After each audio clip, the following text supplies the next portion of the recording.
আল্লাহু রব্বু মুহাম্মাদিন সাল্লাল্লাহু আলাইহি ওয়াসাল্লাম নাহনু ইবাদু মুহাম্মদ সাল্লাল্লাহু আলাইহি ওয়াসাল্লাম। আজকাল কিছু কিছু এলাকায় দেখা যাচ্ছে জুমার নামাজের পরে সালাম, কিয়াম, তার সাথে আবার পয়সা ওঠানো, আবার লম্বা দোয়া হচ্ছে। এই সম্পর্কে আমি কিছু বলতে চাই যে যে কোনো নামাজ, যে ওয়াক্তেরই নামাজ হোক, যে ফরজ নামাজের পরে সুন্নাত নামাজ রয়েছে, সেই নামাজগুলির পরে বেশি বিলম্ব করা মাকরুহ। বিলম্ব না করেই অবিলম্বে সুন্নাতের জন্য দাঁড়িয়ে যাওয়া উচিত। এটাই সুন্নাত তরিকা। এই পারপাসে আমি আলোচনা করতে চাই দুররে মুখতার, যার হাসিয়া ফতোয়া শামী তথা রাদ্দুল মুখতার এই কিতাবে লিপিবদ্ধ রয়েছে ওয়ায়াকরাহু তাখিরুস সুন্নাতি ইল্লা বিকদরে আল্লাহুম্মা আনতাস সালাম ইলা আখিরি। তথা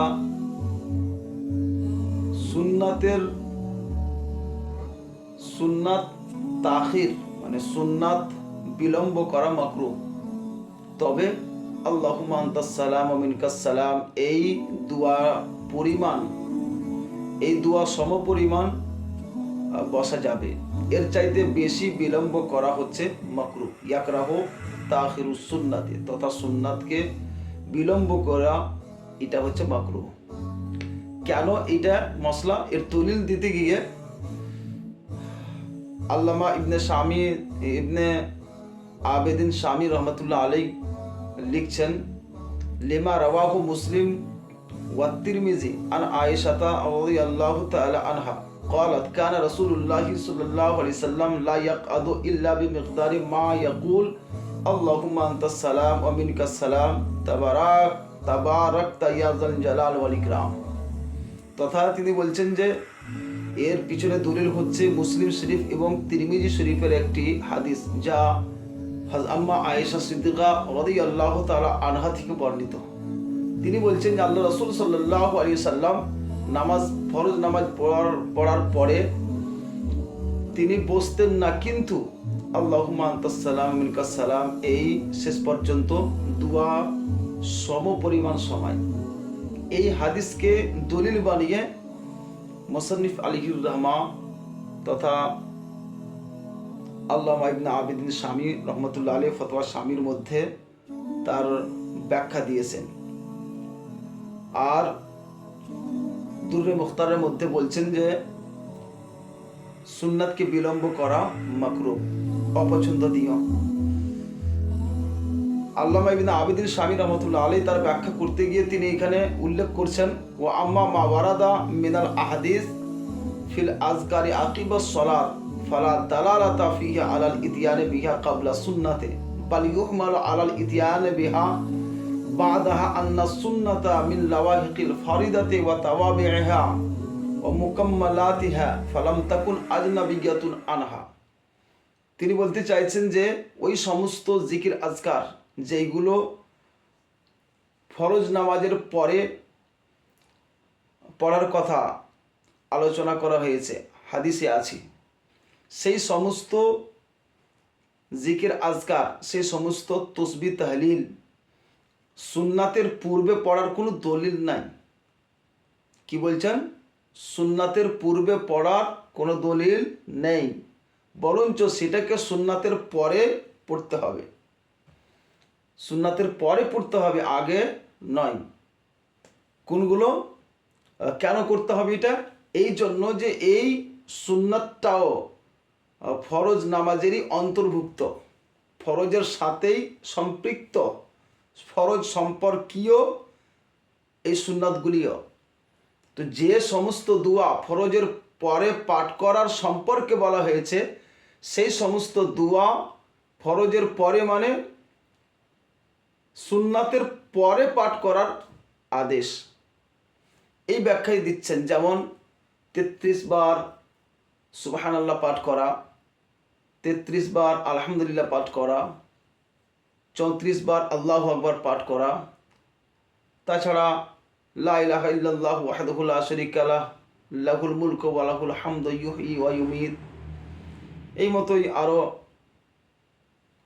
যতগুলো তসবিহ যতগুলো আছে সমস্ত তসবিহ নামাজের পরের কথা, মানে সুন্নাত পড়ে নেওয়ার পরে, আগে নয়। এর ব্যাখ্যা আরও করতে গিয়ে তিনি আরও লিখছেন, মানাহা আন্নাল আওলা আল্লাহ ইউকরা কাবলা সুন্নাতে। তার অর্থ হচ্ছে, তথা এই তসবিহগুলি নামাজের পরে পাঠ করার কথা বলা হয়েছে হাদিসে বর্ণিত। এর অর্থ হচ্ছে যে উত্তম হলো সুন্নাতের পূর্বে না পড়া।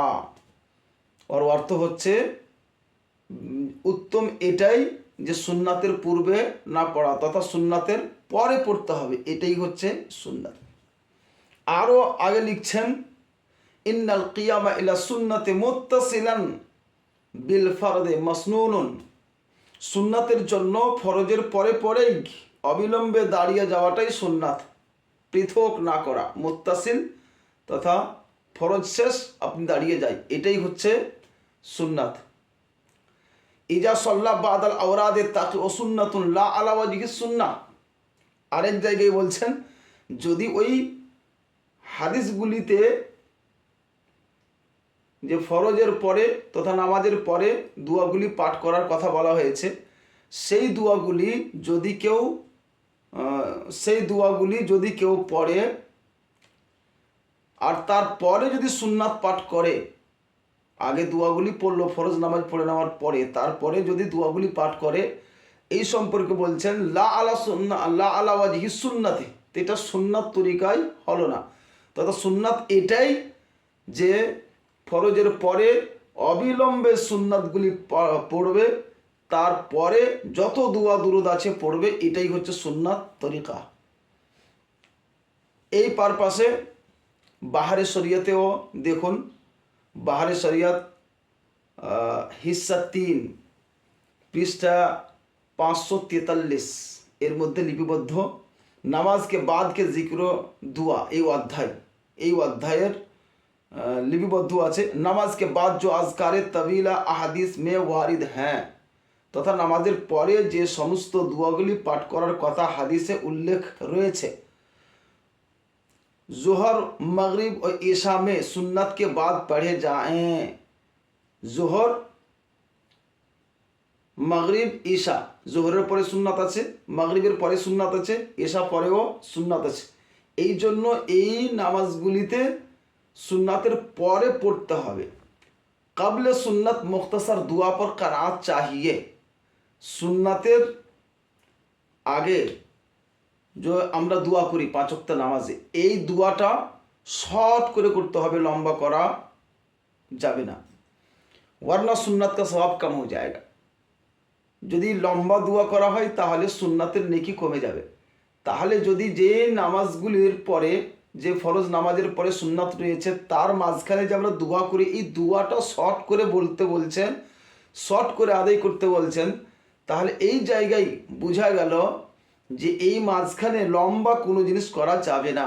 আজকাল কিছু আলেম সুবিধার্থে এমন করেছেন, বিশেষ করে জুমার দিন দেখা যায় জুমার নামাজের পরে এক পয়সা ওঠানো হয়, তারপরে আবার লম্বা দোয়াও হয়, তার সাথে আবার 2-3 বার করে দুরুদ পাঠ করা হয়, তারপরে আবার কিয়াম করে, তারপরে সুন্নাত পড়ে। তার মানে সুন্নাতের সওয়াবটা কম হচ্ছে। এই সমস্ত বক্তব্য হিসাবে এই ফতোয়া স্বামী 2য় খণ্ড 246 নম্বর পৃষ্ঠার যে ব্যাখ্যা, এ থেকে সুস্পষ্ট যে এই জায়গায় এইভাবে সালাম কিয়াম করাটা হচ্ছে মাকরুহ। তাহলে যেহেতু এখানে স্পষ্ট বলছেন যে যদি সুন্নাতের আগে দুয়াগুলি পাঠ করা হয়, এজা সল্লা বাদাল আওরাদের তাকুয়া সুন্নাত, যদি সুন্নাতটা ওই তসবিহগুলি পাঠ করে নেওয়ার পরে পড়া হয় লা আলা ওয়াজহি সুন্নাহ, তাহলে এটা সুন্নাত তরিকাই হলো না। তো আমরা সুন্নি, নবীজি যা করেছেন, যেভাবে করেছেন ওইভাবে আমাদের করা উচিত। সুতরাং দুরুদ সালাম পাঠ করেন, কিন্তু ওই সময় না করে আপনি সুন্নাত পড়ে নেওয়ার পরে সব শেষে দুরুদ পাঠ করেন, কিয়াম করেন, সালাম করেন। এটাই হচ্ছে সুন্নাত, সুন্নাত তরিকাতে হবে। আশা রাখি আল্লাহ পাক আমাদের বুঝার তৌফিক দান করুন। আসসালামু আলাইকুম রহমতুল্লাহ।